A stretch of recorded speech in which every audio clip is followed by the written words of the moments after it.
بنی اسرائیل کے ایک عابد کا واقعہ۔ السلام علیکم اسٹوڈیو کے ناظرین، امید کرتا ہوں کہ آپ سب خیریت سے ہوں گے۔ بنی اسرائیل کا ایک عابد ایک غار میں رہا کرتا تھا۔ وہ ساری دنیا سے بے نیاز، ہر وقت اللہ تعالیٰ کی عبادت میں مشغول رہتا، جنگل کے پھل کھاتا، چشمے سے وضو کرتا، دن کو روزہ رکھتا اور رات کے وقت اللہ تعالیٰ کی بارگاہ میں کھڑا نوافل ادا کرتا۔ حضرت موسیٰ علیہ السلام نے بھی اس عابد کا چرچا سنا تو اس سے ملاقات کے لیے چل پڑے۔ حضرت موسیٰ علیہ السلام دن کے وقت گئے تو عابد اللہ کی عبادت میں مشغول تھا۔ اللہ کے نبی حضرت موسیٰ علیہ السلام اس عابد کو رات کے وقت ملنے گئے تو تب بھی وہ عبادت میں مصروف تھا۔ حضرت موسیٰ علیہ السلام اس کے پاس گئے، اسے سلام کیا اور اسے کہا کہ اپنی جان پر کچھ نرمی اختیار کرو۔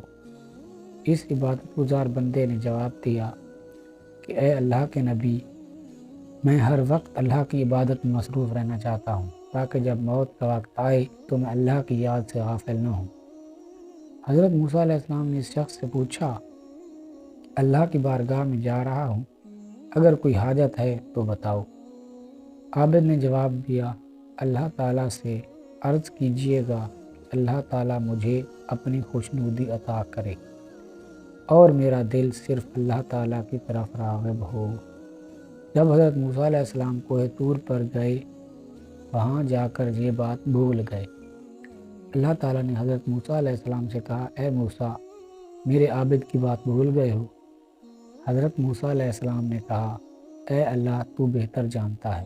اس نے مجھ سے کہا تھا کہ میں دعا کروں کہ تو اس سے راضی ہو جا اور اپنے علاوہ باقی سب کا خیال اس کے دل سے نکال دے۔ اللہ تعالیٰ نے فرمایا، اس سے کہنا وہ جتنی چاہے عبادت کر لے، اپنے سابقہ گناہوں کی وجہ سے جہنم میں جائے گا۔ جب حضرت موسیٰ علیہ السلام نے اس عابد کو یہ کہا تو اس نے کہا، مجھے اللہ تعالیٰ کا یہ فیصلہ منظور ہے۔ اس نے کہا، میں اپنے رب کے فیصلے کو دل و جان سے منظور کرتا ہوں۔ یہ کہہ کر عابد رونے لگا اور حضرت موسیٰ علیہ السلام سے کہنے لگا، مجھے اللہ کے جلال کی قسم، اگر اللہ مجھے دھتکار بھی دے تو بھی میں اس کے دروازے پر پڑا رہوں گا، کبھی نہ اٹھوں گا، بے شک چاہے وہ مجھے جلا دے یا پھر میرے ٹکڑے ٹکڑے کر کے مجھے ریزہ ریزہ کر دے، میں پھر بھی اپنے رب کے دروازے سے نہیں ہٹوں گا۔ جب حضرت موسیٰ علیہ السلام دوبارہ اللہ کی بارگاہ میں گئے، اللہ تعالیٰ کے سامنے اس عابد کا حال بیان کیا۔ اللہ تعالیٰ نے کہا، جس کا مفہوم ہے، میرے اس بندے سے کہہ دو کہ وہ جنت میں جائے گا، میں اس کی مغفرت فرما دوں گا کیونکہ اس نے میرے فیصلے کو دل و جان سے قبول کیا ہے۔ اللہ نے فرمایا، اب اگر اس کے گناہ زمین اور آسمان کے درمیان جگہ کو بھی بھر دیں تو بھی میں اس کی بخشش کروں گا۔ حضرت عیسیٰ علیہ السلام کے زمانے میں ایک بہت ہی سرکش، فاسق اور فاجر شخص اللہ کی مخلوق کے لیے باعث عذاب بنا ہوا تھا۔ اس کا سارا وقت لوگوں کو ستانے میں گزرتا تھا۔ اس کے گناہوں اور لوگوں کو ستانے کے سبب لوگ اس کی طرف دیکھنا بھی گوارا نہ کرتے تھے۔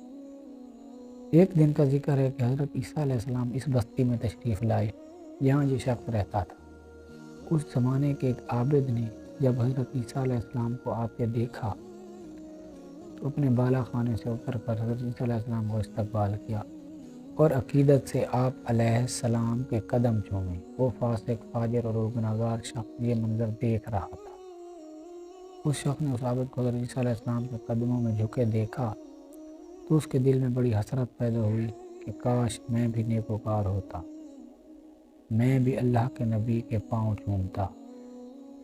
یہ سوچتے ہوئے اس گناہگار کی حالت ایسی ہو گئی کہ اس نے رونا شروع کر دیا اور رو رو کر اپنے اللہ سے اپنے گناہوں کی معافی مانگنے لگا۔ جس وقت یہ گناہگار توبہ میں مصروف تھا، اس عابد کی نظر اس شخص پر پڑی۔ اس عابد نے بہت نفرت اور حقارت سے کہا کہ یہ مردود کہاں سے آ گیا ہے؟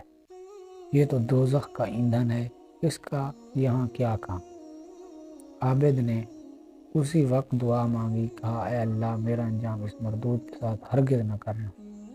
جس وقت عابد نے یہ دعا مانگی، اس وقت حضرت عیسیٰ علیہ السلام پر وحی نازل ہوئی کہ گناہگار شخص نے ہم سے اپنے گناہوں کی توبہ کر لی ہے، اس نے اس قدر گریہ وزاری کی ہے کہ ہم نے اسے جنت کا حقدار قرار دے دیا ہے، اور عابد نے چونکہ یہ دعا کی ہے اس کا انجام اس گناہگار کے ساتھ نہ ہو، اس لیے اس عابد کو دوزخ میں ڈال دیا جائے گا۔